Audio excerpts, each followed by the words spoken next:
Have you ever been judged unfairly the moment you walked into a room? Judged by your appearance, your gender, or the color of your skin? For one woman, a simple flight home turned into a humiliating ordeal at the hands of airline staff who saw her as less than nothing. They stripped her of her paid seat, banished her to the worst spot on the plane, and treated her with contempt. But they made one catastrophic mistake. They had no idea that the quiet, unassuming woman they chose to bully was the single most powerful person in the American aviation industry. This is the story of how their prejudice ignited a firestorm that would burn their careers to the ground. The air in Chicago O'Hare International Airport was thick with the scent of stale coffee jet fuel and the collective anxiety of thousands of travelers. Dr. Lucy Morgan felt the exhaustion settle deep into her bones, a familiar ache after a week of intense back-to-back negotiations in the city. At 52, she wore her authority not like a crown, but like a well-tailored, invisible coat.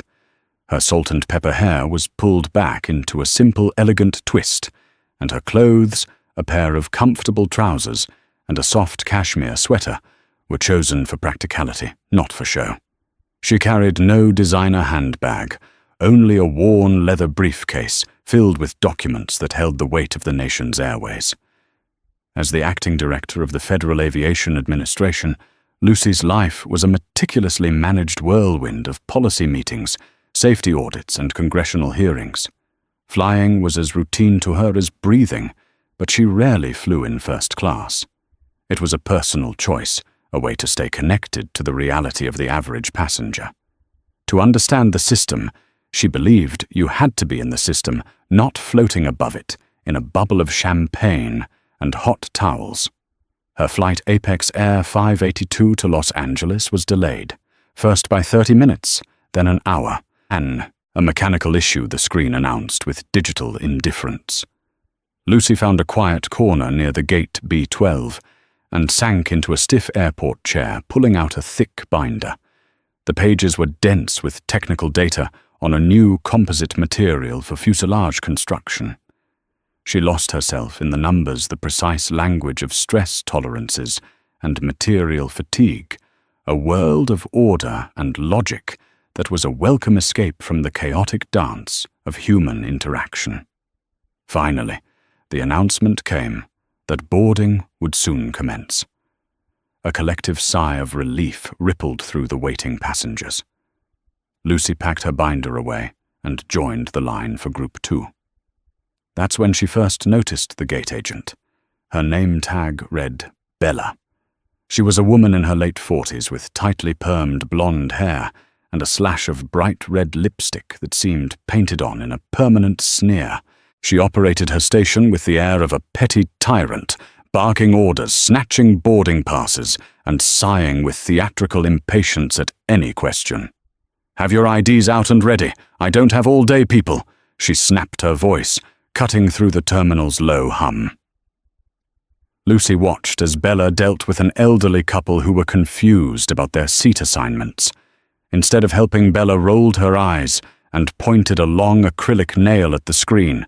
"It says right there, 24A and 24B. Now move along, you're holding up the line." Lucy felt a familiar knot tighten in her stomach. It was the precursor to witnessing an abuse of power, no matter how small. She had seen it in boardrooms and on tarmacs, and it always started the same way, with a lack of basic human decency. When it was her turn, Lucy handed over her boarding pass and ID. Bella barely glanced at them. Her eyes flicked up, scanning Lucy from head to toe. It was a swift, dismissive appraisal that took in her simple clothes, her dark skin, and her weary expression. In that single glance, Bella seemed to file her away into a category of insignificance. Bella hummed, tapping her nails on the counter. Her eyes narrowed at her computer screen. "We have an issue here." An issue, Lucy asked, her voice calm and even. "The flight is overbooked. we also had to switch to a slightly different aircraft configuration due to the mechanical issue. The weight and balance are delicate. Bella said the words dripping with manufactured importance. We're going to have to move some people around. Lucy's boarding pass was for seat 12C, an aisle seat in the economy plus section. She had specifically paid extra for needing the legroom and the ability to work on her laptop without being cramped. I understand, Lucy said. But my seat was confirmed. Bella offered a thin, insincere smile. Things change. The computer has flagged your seat for reassignment. She began typing furiously, the clacking of the keys unnecessarily loud. After a moment, a new, flimsy boarding pass printed out. Bella ripped it from the machine and slid it across the counter. Here you go. New assignment. Lucy looked down. The new ticket read, Seat 34B. The last row. The middle seat. Next to the lavatories. It was by any metric the worst seat on the entire aircraft. This is a significant downgrade from the seat I paid for. Lucy stated, keeping her voice level professional. I'd appreciate it if you could find something comparable to my original booking. Bella's smile vanished. Mom, there is nothing else. The flight is full. This is what we have. You can either take it or you can wait for the next flight, which isn't until tomorrow morning. She leaned forward, lowering her voice to a conspiratorial, condescending whisper. And I can tell you right now, there are no seats on that one either. You should be grateful you're getting on the plane at all. The implication hung in the air, unspoken, but clear. You people should take what you're given. Lucy held Bella's gaze. She could have ended this right there. She could have pulled out her credentials, made a single phone call, and brought the full weight of her office down on this one unpleasant woman. But that wasn't her way. A systemic problem wasn't solved by punishing one symptom. It had to be understood from the inside. She needed to see how deep this rot went. I see, Lucy said softly, picking up the new boarding pass. Thank you for your assistance. As she walked away toward the jet bridge, she heard Bella mutter to her colleague, loud enough to be heard, "Some people are so entitled." Lucy's grip tightened on her briefcase. The flight hadn't even taken off, but her investigation had already begun. The jet bridge was a sterile tunnel, a temporary passage between the controlled chaos of the terminal and the confined world of the aircraft. For Lucy, it felt like a descent. With every step, she was moving further away from the authority and respect her position afforded her, and deeper into the anonymous, often dehumanizing experience of mass air travel. The flight attendants at the door offered a perfunctory welcome, their smiles as practiced and thin as the cabin air. Lucy glanced at their name tags. The one who took her boarding pass was named Keith. He was young, with a sharp, angular face and an air of smug superiority. He gave her ticket a cursory look, and then a longer, more assessing one at her. 34B, he said, his tone flat. He gestured vaguely toward the back of the plane. All the way at the end, on your left. He didn't make eye contact, already turning his attention to the next passenger, a white businessman in a crisp suit to whom he offered a beaming smile and a cheerful, "Welcome aboard, sir." The disparity was not lost on Lucy. She made her way down the narrow aisle, her briefcase bumping against seats as the plane filled up. She passed her original seat, 12C. A young white couple was settling into her row, laughing and stowing their designer carry-ons in the overhead bin. They looked comfortable, entitled, and utterly oblivious.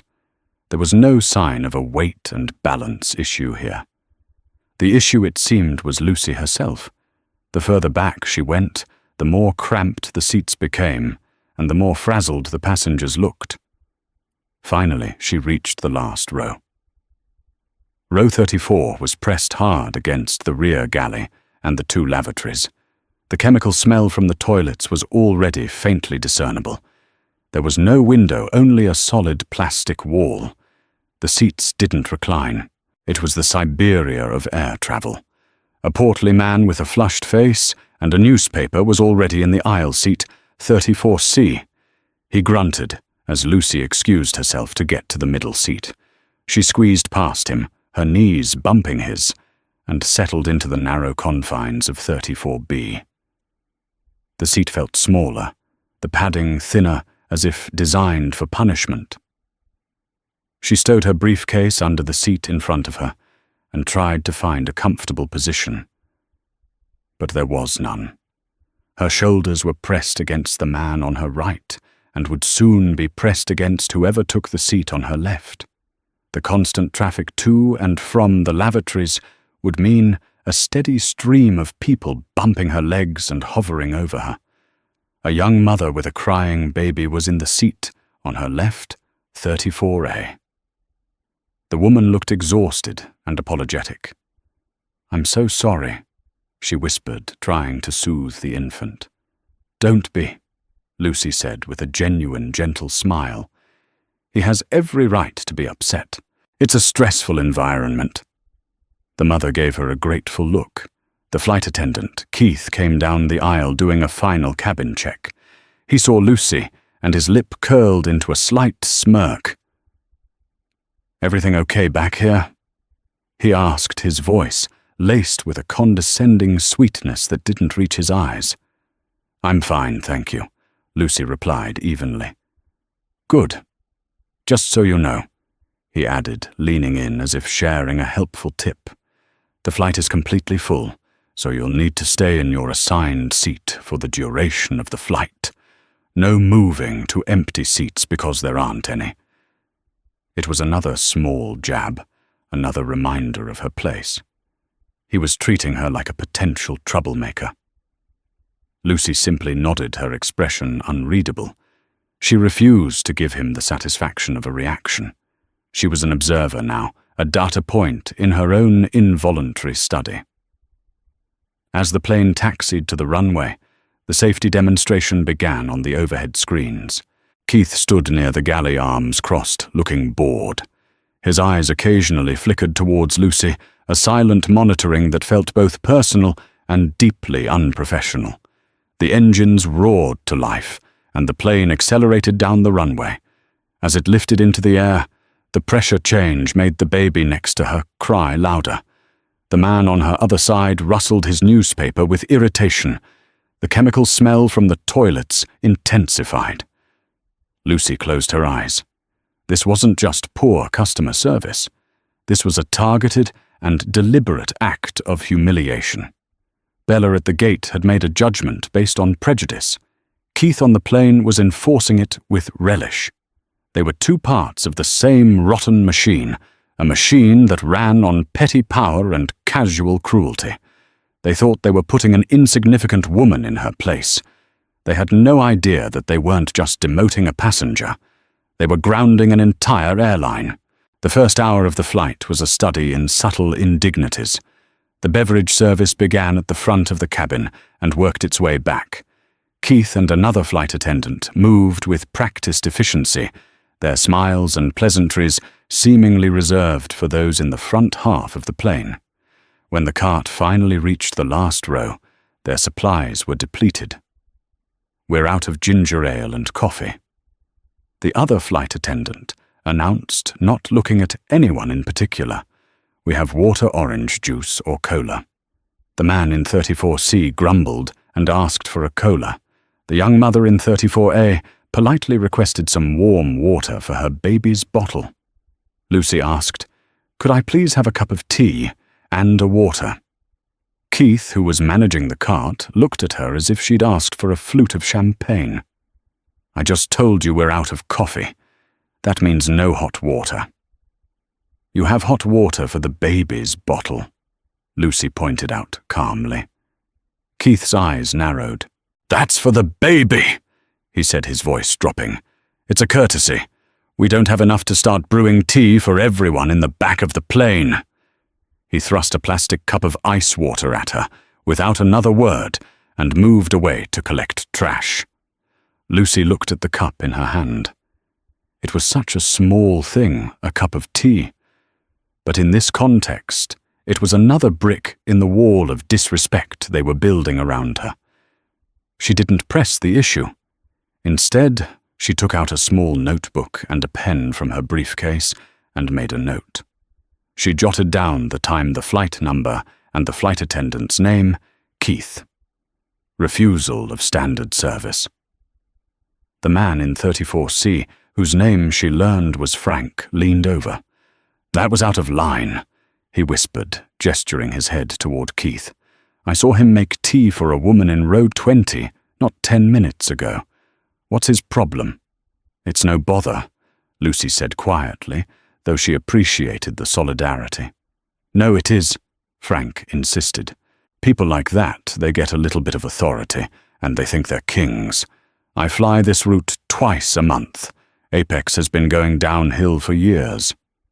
He was a retired accountant, he told her on his way to see his grandkids. He saw the way they had treated her from the moment she sat down. It was clear, he said, that she was being singled out. Throughout the flight, Lucy observed and documented. She noted the call buttons from her row that went unanswered for over 10 minutes, while buttons in the rows ahead were responded to almost instantly.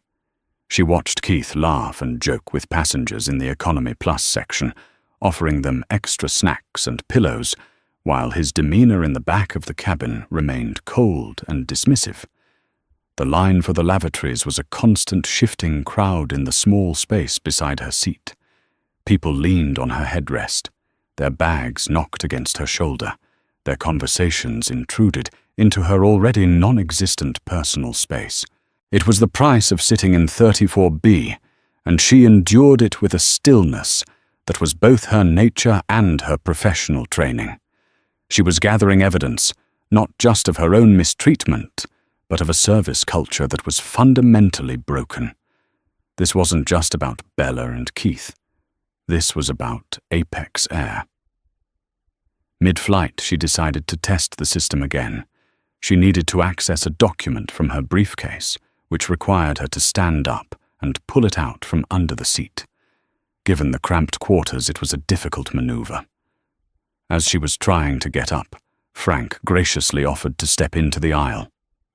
Just as she stood, Keith came striding down the aisle. "Ma'am, you need to be seated," he said sharply. "The seatbelt sign isn't on, but congregating in the aisle, especially back here, is a safety hazard." "I was just getting something from my bag," Lucy explained, holding up her briefcase. "Then do it quickly and sit down." He snapped, his eyes flashing with irritation, before he brushed past her to enter the galley. Frank shook his head in disbelief. "Unbelievable," he muttered as Lucy sat back down. "He talks to you like you're a child." Lucy gave him a small, weary smile. She had seen enough. The pattern was undeniable. The initial act of discrimination at the gate had been validated and continued by the in-flight crew. It was systemic. Now it was time to act. She pulled out her personal laptop, a small, unassuming device. She paid the exorbitant fee for the in-flight Wi-Fi, the connection slow and sputtering. But it was enough. She opened a secure email client, the screen glowing in the dim cabin light. Her fingers moved quickly across the keyboard. It was a short, precise message addressed to a single person, David Chen, her chief of staff. Subject urgent. Incident on Apex Air. Flight 582, ORD LAX body. David, I am currently on the flight above. I was involuntarily moved from my purchased seat, 12C to 34B, under a false pretense of weight and balance by gate agent Bella at ORD. In-flight service from flight attendant Keith has been deliberately substandard and unprofessional, documenting multiple instances of service refusal and behavioral concerns. Please have a full executive team from Apex Air meet me upon landing at LAX. No sirens, no security. Just the decision makers. I want the station manager, the head of customer relations for the Western region, and whoever is senior enough to answer for this. Inform them that failure to appear will result in an immediate operational review of their LAX hub. I will deplane last. Lucy. She hit send. The email disappeared into the digital ether. On the ground in Washington, D.C., a single notification would set in motion a chain of events that would make the turbulence outside the plane feel like a gentle breeze.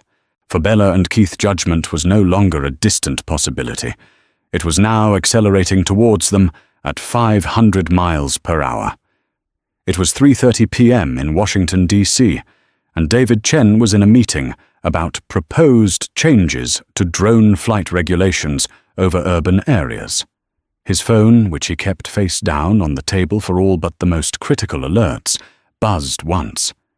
It was a specific vibration pattern he had set for one person, only Dr. Lucy Morgan. He excused himself quietly, stepping out into the hushed, carpeted hallway of the FAA headquarters. He glanced at the screen. The subject line alone made his blood run cold. Urgent. Incident on Apex Air, Flight 582. Lucy Morgan did not use the word urgent lightly. In her world, urgent meant a potential safety breach, a security threat, or a catastrophic failure. He opened the email and read the concise, devastating text. His professional calm shattered. This wasn't about a mechanical failure. This was about a human one. Oh, they have no idea what they've done, he whispered to himself. David immediately returned to his office, his mind racing. He told his assistant to cancel the rest of his afternoon appointments. He closed his door. His first call was to the mobile number of Jessica Harding, the CEO of Apex Air. It was a number reserved for emergencies. Jessica was on a golf course in Scottsdale, Arizona, about to sink a 12-foot putt. Her phone rang, and she scowled at her caddy for letting the call through. Then she saw the caller ID FAA headquarters, Chief of Staff. She felt a jolt of pure dread. A call like this could mean only one thing: one of her planes was in trouble. Jessica Harding, she answered, her voice tight. Ms. Harding, this is David Chen, Dr. Morgan's Chief of Staff. I'm calling about your flight 582 from O'Hare to LAX. Jessica's heart hammered against her ribs. What's wrong? Is there a mechanical security threat? The plane is fine, Ms. Harding. Doctor, Morgan is not, David said, his voice cold as ice. She is a passenger on that flight, and she is being subjected to what she has described as discriminatory and unprofessional treatment by your staff, both at the gate and in the air. He forwarded Lucy's email. Jessica read it on her phone, her face draining of all color. The golf club slipped from her suddenly nerveless fingers and clattered onto the green. Weight and balance. 34B refusal of service. To the acting director of the FAA. It was a corporate nightmare of unimaginable proportions. Oh my God, she breathed. Oh my God. Dr. Morgan has made a request. David continued, his voice leaving no room for negotiation. She wants a full executive team to meet her on the ground at LAX. Your station manager, your regional head of customer relations, and you, or a senior VP with full authority to act. This is not optional. She specified no security, no sirens. She wants the people responsible for your operation to look her in the eye. Of course, absolutely whatever she wants, Jessica stammered already, walking briskly toward her golf cart. Her golf game was over. Her career, however, was now on the line. Who is on the ground at LAX now? We're looking into it. We believe your station manager is a Robert Henderson, David said. And your VP of West Coast Operations is Mark Riley. I suggest you get them to the gate. Now, Flight 582 is scheduled to land in approximately 1 hour and 15 minutes. I'm on it, David. Please convey my deepest, most sincere apologies to Dr. Morgan. This is inexcusable. We will handle this. It will be a full investigation. Save your apologies for Dr. Morgan, David said curtly. Right now, I suggest you focus on compliance. He hung up. The next hour was a blur of frantic, high-level communication. Jessica Harding, from the back of a golf cart, made 2 calls that sent shockwaves through her company's hierarchy. The first was to Mark Riley, the VP of West Coast Operations, who was in the middle of a long lunch in Santa Monica. He nearly choked on his sea base when he heard the news. He left a $100 bill on the table and sprinted to his car, breaking every speed limit to get to LAX. The second call was to Robert Henderson, the LAX station manager for Apex Air. Henderson was in his office dealing with a baggage handler dispute. He was a portly, perpetually stressed man who thought he had seen it all. He was wrong. Robert? Jessica's voice was sharp, panicked. Drop whatever you're doing. You have a code red situation on inbound flight 582 from Chicago. Code red. What is it? A security breach. A medical emergency. It's worse, Robert. Much worse. We have a VIP on board. A VVIP. She's been mistreated by our staff. Mistreated. What happened? Someone didn't get their preferred brand of champagne. Henderson asked, his tone cynical. The passenger is Dr. Lucy Morgan, Jessica said, and the name just hung there.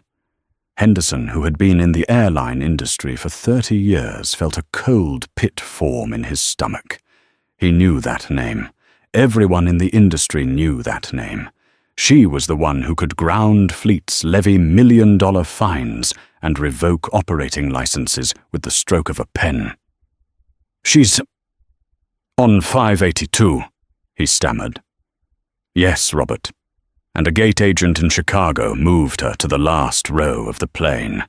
The flight crew is apparently treating her like a piece of cargo. When that plane lands, you, me, and Mark Riley will be at the gate waiting for her. I'm flying in on a private jet and will be there in 2 hours. You need to be there when the doors open. Find out everything you can about the crew on that flight. Names, service records, everything. And Robert... Jessica paused, her voice trembling with rage. Pray this woman is in a forgiving mood. Robert Henderson hung up the phone, his hands shaking. He looked out his office window at the fleet of Apex airplanes on the tarmac. For the first time in his long career, he wondered if he was watching the beginning of the end. On-board Flight 582. The atmosphere was shifting. An imperceptible current of anxiety had begun to flow from the front of the plane to the back. It started in the cockpit. The captain, a veteran pilot named George Ballard, received a coded message from the LAX control tower instructing him to call the Apex Air Operations Center via satellite phone. The call was brief and chilling. He was told he had a regulator VVIP on board who had been severely mishandled. He was to taxi to a specific gatehold all passengers on board after landing and personally escort a Dr. Lucy Morgan off the aircraft to a waiting executive team. Captain Ballard, a man who had calmly handled engine failures and emergency landings, felt a sweat break out on his brow. A regulator. That meant FAA. He immediately understood the gravity of the situation.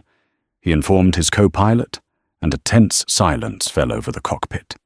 He now looked at his cabin crew with new, suspicious eyes. What had they done? Flight attendant Keith noticed the change first.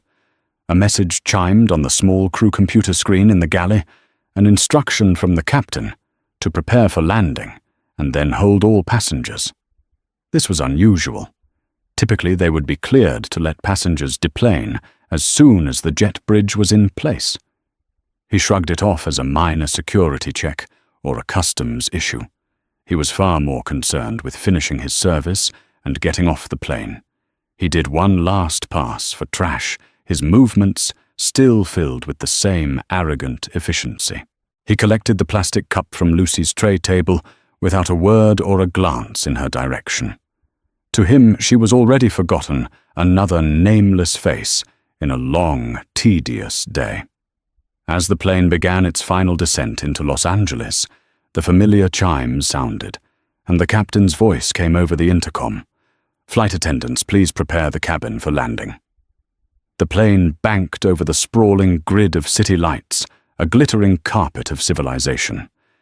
Lucy looked out the small gap between the seats in front of her, catching a glimpse of the world she was about to turn upside down. She felt no satisfaction, only a profound sense of duty. This wasn't revenge, it was regulation. The wheels touched down on the runway with a gentle screech. As the plane taxied towards the terminal, the usual bustle of passengers grabbing bags and turning on phones began. "Ladies and gentlemen." Captain Ballard's voice came over the intercom again, but this time his tone was different. It was stern, commanding. "Please remain in your seats with your seatbelts fastened until the aircraft has come to a complete stop at the gate and the seatbelt sign has been turned off. We have been instructed to hold all passengers on board for a few moments after docking. Please remain seated.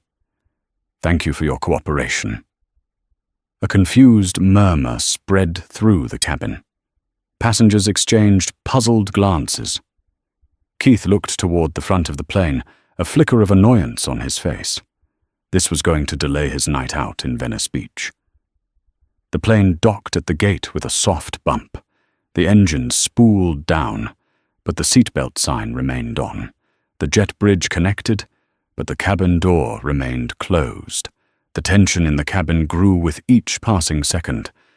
Then the cockpit door opened. Captain Ballard emerged, his face grim, his uniform immaculate. He walked down the aisle, his eyes scanning the seat numbers. He didn't stop in first class. He didn't stop in economy plus. He walked all the way to the back of the plane to the last row. He stopped right next to Lucy's seat. Keith, who was standing in the galley, watched with a dawning sense of confusion and alarm. Captain Ballard looked past the man on the aisle and directly at Lucy. His expression was one of deep professional respect.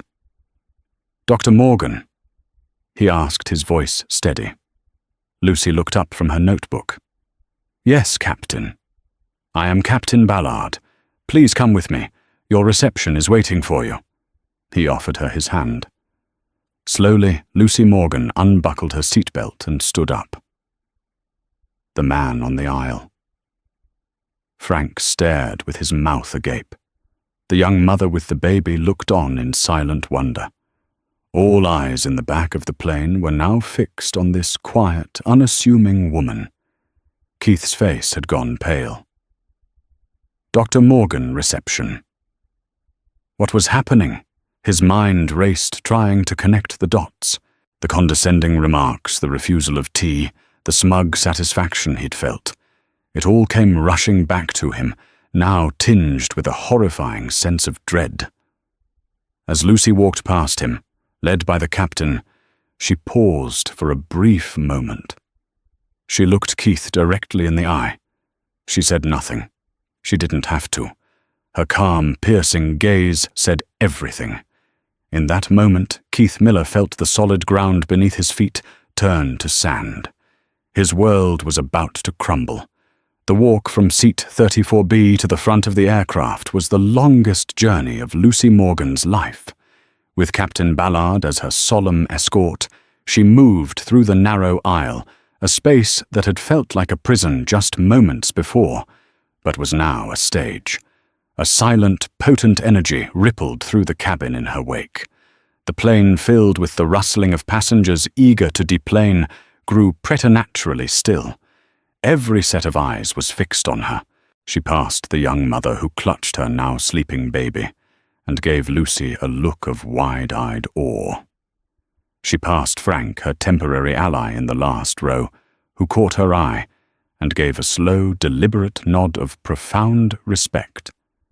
She passed rows of anonymous faces, each one now understanding that they had been witnessing something far more significant than a simple flight.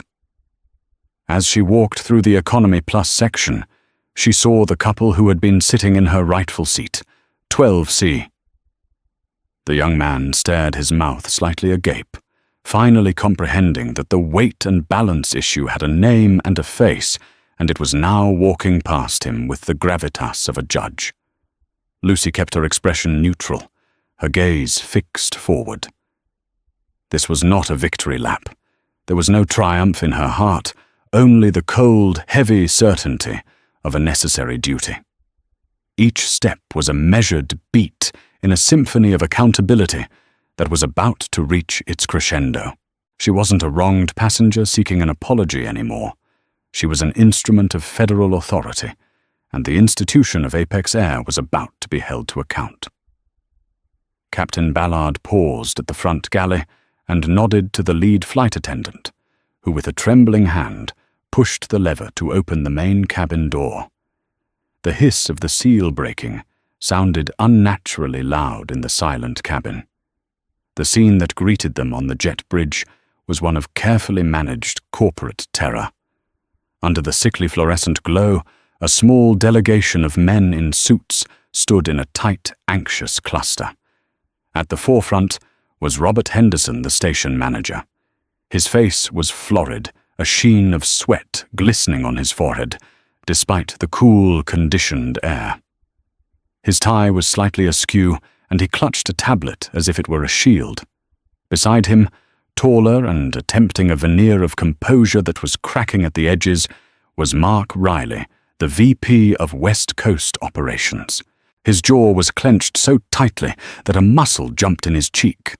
Behind them, lesser managers and airport officials shuffled their feet, trying to look important and invisible at the same time. Henderson saw Lucy and visibly flinched. He had frantically pulled up her official FAA photograph on his tablet, but the image, a smiling professional portrait, had not prepared him for the sheer, unyielding force of her presence.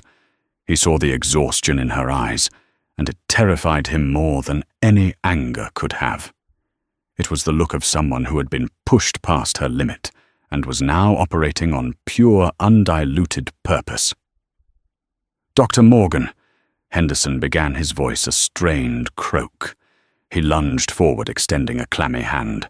"I am Robert Henderson, the LAX station manager for Apex Air. On behalf of the entire airline, from our CEO, Jessica Harding, to the ground crew, I want to offer my most profound, sincere and unreserved apologies for the experience you had on this flight." Lucy looked at his outstretched hand, but made no move to take it. Her gaze was as steady and unyielding as granite.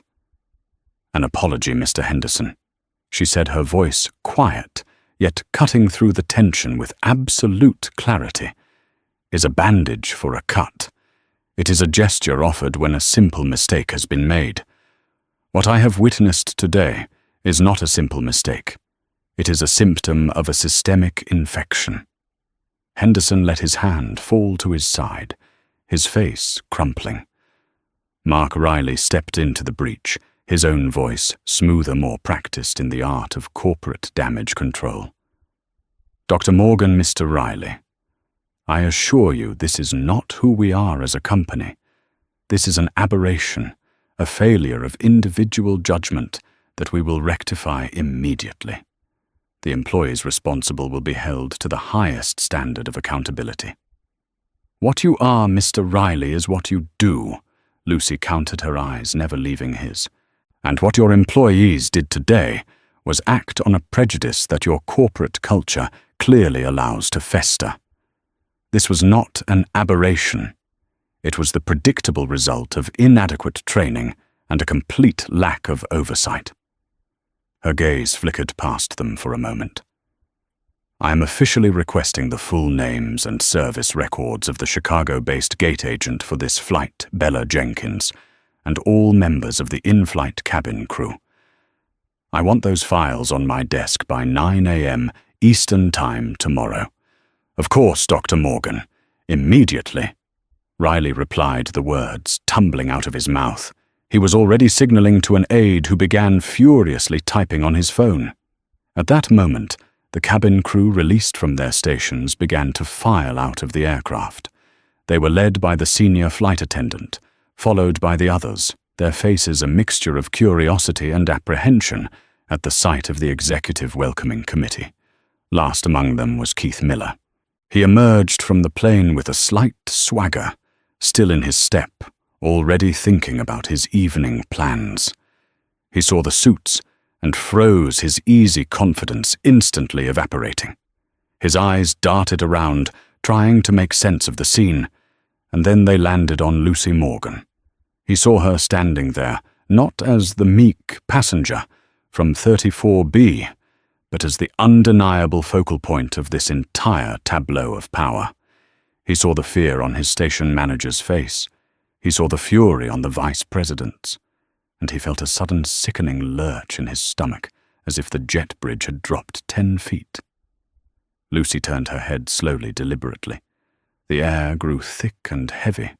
She pinned Keith with a gaze that was neither angry nor accusatory. It was something far worse. It was the look of a scientist observing a specimen under a microscope. "This," she said, her voice dropping to a near whisper that was somehow more menacing than a shout, "is Flight Attendant Keith Miller. He was responsible for the service in the aft cabin." She paused, letting the silence stretch for an excruciating 5 seconds. "He can provide you with a detailed report on why a paying customer might be refused a simple cup of tea. He can explain the operational reasoning behind ignoring a passenger's call button for more than 10 minutes. He has a wealth of information on the current service standards of Apex Air." "Don't you, Mr. Miller?" Keith's face had become a pale, blotchy mess. He looked from Lucy to Riley, his eyes pleading.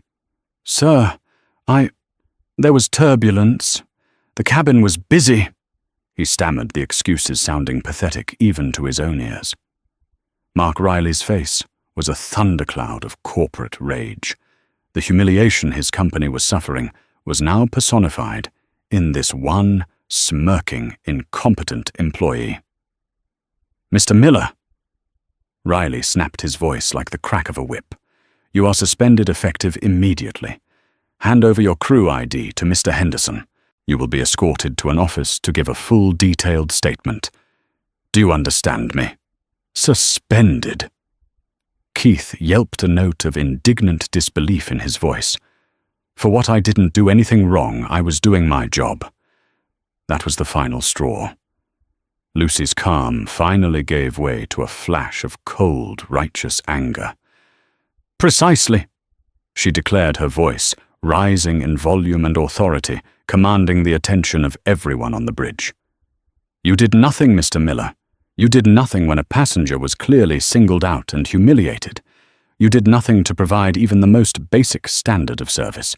You did nothing to de-escalate a situation, and instead you chose to escalate it with your condescension and neglect.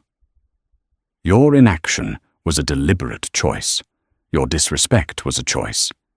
And in this industry, Mr. Riley, Mr. Henderson choices have consequences that go far beyond a single passenger's comfort.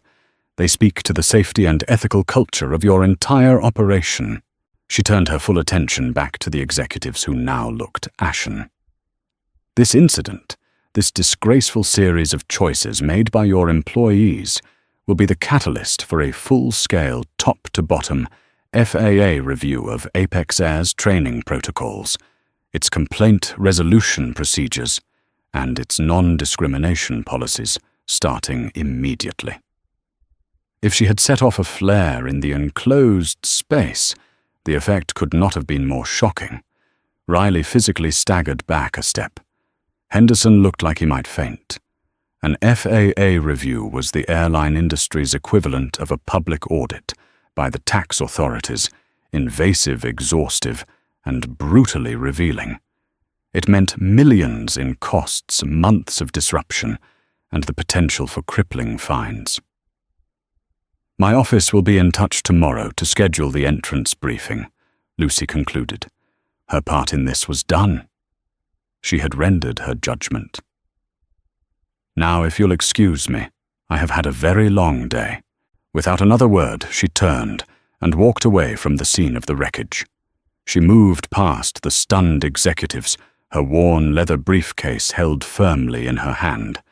She left behind a trail of shattered careers and the smouldering beginnings of a corporate firestorm. As she entered the terminal, the first of the passengers from Flight 582 began to file off the jet bridge, their eyes wide as they took in the tableau of panicked executives and a terrified flight attendant being read his rights. They now understood. They had all been witnesses to a quiet, devastating coup executed not with a weapon, but with the calm, unshakable authority of a woman who knew the system down to its very rivets and knew exactly which one to pull to make the whole rotten structure collapse. The fallout from Flight 582 was not loud and explosive, but quiet, methodical, and utterly devastating for Apex Air. It was the kind of reckoning that doesn't make tabloid headlines, but sends shivers down the spine of every executive in the industry. Bella Jenkins was preparing to start her next shift at O'Hare when she was met by her supervisor and a human resources representative. She was informed she was being placed on indefinite administrative leave, pending an investigation into a serious customer service incident. Bella, arrogant to the last, initially scoffed. "Is this about that woman who complained about her seat? I was just following procedure." Her defiance evaporated when her airport credentials were confiscated and she was escorted from the premises. 2 weeks later, after a formal review that included a statement from Frank the passenger in 34C, who had witnessed the initial confrontation, she was fired for cause. Her record of multiple minor complaints, which had previously been ignored, was now Exhibit A in a pattern of discriminatory behavior. Keith Miller's fate was sealed before he even left the airport. His statement was a rambling, self-serving mess in which he tried to blame the chaotic environment and a difficult passenger. It did him no favors. The testimony from other passengers, including the young mother with the baby, whom Lucy had treated with kindness, painted a clear picture of his targeted neglect. He was fired the next day. The flight attendants' union reviewed his case, but quickly dropped it when presented with the overwhelming evidence and the identity of the passenger involved. No one wanted to be caught in the crossfire of an FAA investigation. But Lucy Morgan wasn't interested in just firing 2 people. She saw them as symptoms of a disease. The real target was the disease itself, the corporate culture at Apex Air. The FAA audit she initiated was relentless. A team of top investigators descended on Apex's corporate headquarters. They demanded years of passenger complaints, poring over them with sophisticated software that identified patterns. They discovered that complaints filed by women of color were disproportionately dismissed or closed with a form letter apology and a paltry voucher. They reviewed the airline's training modules and found them woefully inadequate, focusing on safety procedures, but barely touching on non-discrimination, de-escalation, and implicit bias. They interviewed dozens of employees, from gate agents to pilots, and uncovered a culture where staff felt empowered to make unilateral decisions with little oversight or accountability. 3 months after the flight, the FAA released its findings. The report was a damning indictment of Apex Air. They were fined $2.75 million for violations of federal non-discrimination statutes and for failing to adhere to their own customer service commitments. But the financial penalty was only the beginning. The FAA mandated a top-to-bottom overhaul of Apex Air's customer service training to be designed and implemented under direct FAA supervision. Every single one of their 15,000 public-facing employees, from the CEO down to the newest gate agent, was required to complete the new intensive training program within 6 months. The airline was also placed on a 3-year probationary period, during which they would be subjected to random unannounced spot checks by FAA officials flying incognito just as Lucy had been. The story leaked to the press, and the PR nightmare was even worse than the fine. Apex Air, the airline, that demoted the head of the FAA became a running joke on late-night talk shows. Their stock price tumbled. Passengers, particularly minority travelers, booked away from Apex in droves. Jessica Harding, the CEO, was forced to issue a public on-camera apology. Mark Riley, the VP of West Coast Operations, was demoted. Robert Henderson, the LAX station manager, took early retirement. In her office in Washington, D.C., Lucy Morgan read the final compliance report from Apex Air. They were implementing the changes slowly but surely. She took no pleasure in their misfortune, but she felt a quiet satisfaction in the outcome. A system was being corrected. Her chief of staff, David Chen, walked in. The first round of spot checks came back, he said. The Apex crews are, shall we say, exceptionally polite to everyone now. Lucy looked out her window at the planes flying in the distance over the Potomac River. Good, she said. That's how it should have been all along. She had been tested not in a congressional hearing or a high-stakes negotiation, but in the cramped confines of Seat 34B. She had been subjected to disrespect and humiliation, but she had absorbed it, processed it, and transformed it into a powerful catalyst for change. She had reminded an entire industry that every passenger, regardless of their appearance or their seat assignment, deserves to be treated with dignity.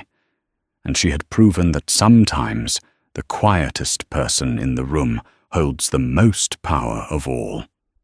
And that's how a single act of prejudice on a routine flight led to a complete corporate overhaul. Lucy Morgan's story is a powerful reminder that true authority isn't about loud commands or flashy displays of power. It's about integrity, quiet observation, and the unwavering commitment to hold people accountable for their actions. Bella and Keith thought they were just putting a powerless woman in her place, but they ended up exposing the deep-seated rot within their own company and paid the ultimate price for their arrogance. What do you think? Was this karma served cold, or was it a necessary lesson for a corporation that had lost its way? Let us know your thoughts in the comments below. If you found this story of justice and accountability compelling, please hit that like button, share it with someone who needs to hear it, and don't forget to subscribe for more real-life dramas where karma always has the final say. Thanks for listening.